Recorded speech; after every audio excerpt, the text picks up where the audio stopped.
Fruits of the immeasurables. Question. What fruits of retribution does the person who is practicing the four immeasurables receive? Answer. The Buddha said, he who enters into the concentration of loving kindness receives, at the present, 5 benefits. I. He is not burned if he enters fire. E. He does not die if he swallows poison. E. The soldier's sword does not wound him. IV. He will not die a violent death. V. The good gods protect him. Having been of benefit to innumerable beings, he receives immense merit. By virtue of this immeasurable mind of impure order that has beings as object, he is reborn in a pure place, namely, the form realm.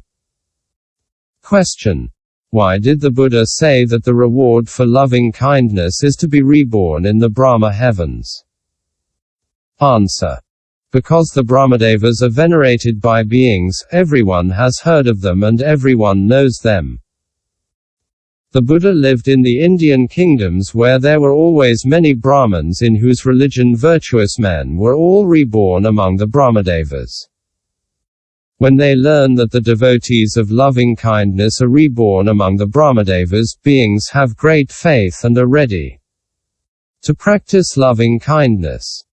This is why the Buddha said that devotees of loving kindness are reborn among the brahmadevas. Furthermore, the gods who have cut through sexual desire are all called Brahma, and it is said that these Brahmas dwell in the form realm.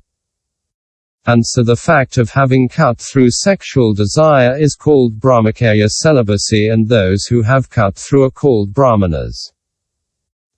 When the Buddha speaks here of the Brahma heavens, he means not only the 4 dhyanas of rupadhatu, inhabited by the brahmadevas, but also the 4 arupyasamapattis formless absorptions of arupyadhatu, inhabited by the formless deities.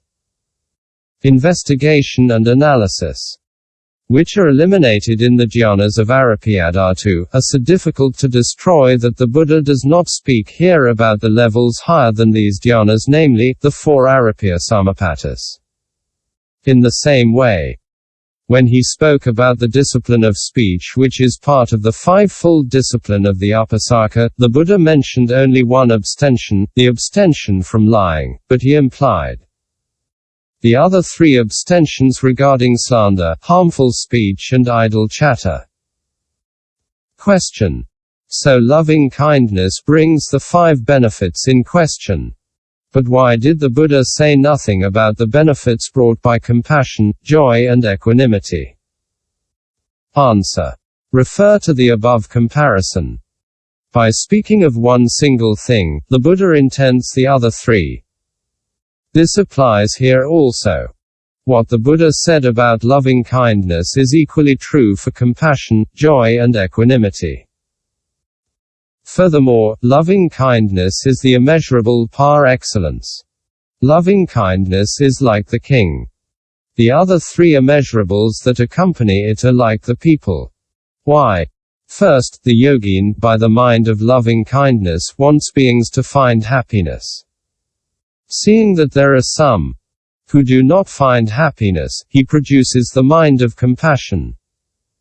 Wanting beings who are free from painful thoughts to find the joy of the Dharma, he produces the mind of joy.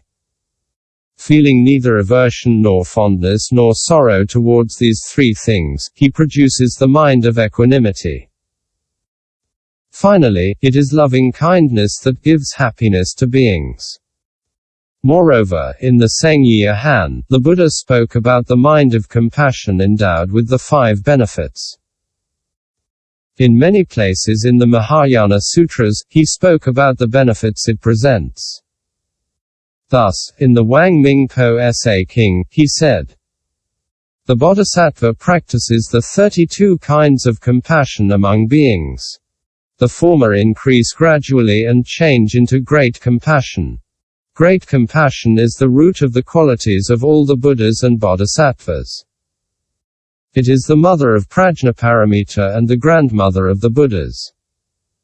By means of great compassion, the bodhisattva attains prajnaparamita and, having acquired prajnaparamita, he becomes Buddha. He praises great compassion in every way. Also in other places, he praises the mind of joy and the mind of equanimity, but as loving kindness and compassion are very important, the Buddha praises their advantages by preference. Loving kindness because of its qualities is difficult to get, and compassion realizes great deeds. Question. However, in explaining the benefits of the four immeasurables, the Buddha said, the mind of loving kindness, properly observed, properly developed, ends up at best in a rebirth among the subhagna gods.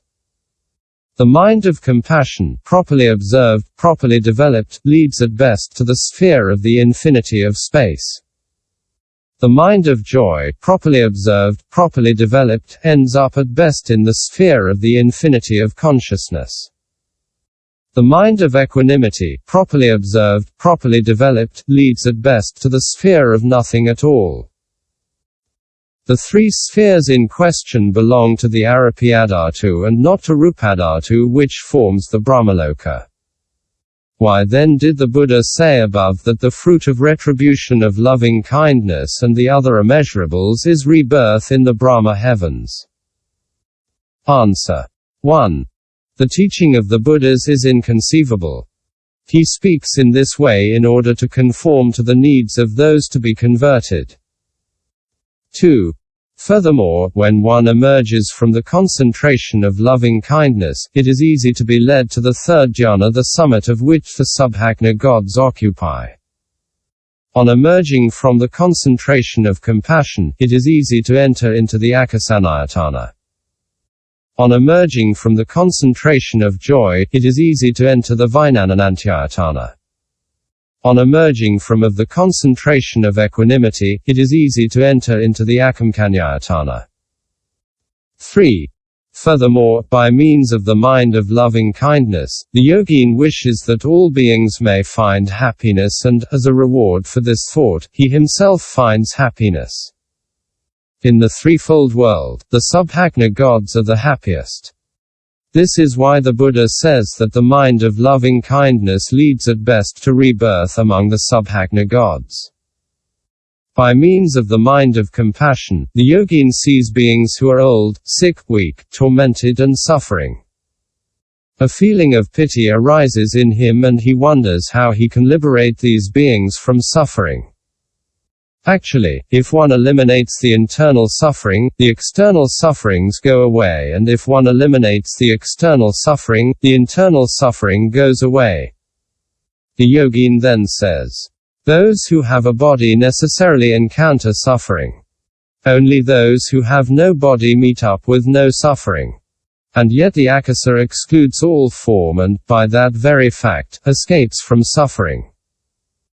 This is why the Buddha said that the mind of compassion ends up at best in the akasananjayatana. By means of the mind of joy, the yogin wants to bring beings the spiritual happiness called joy.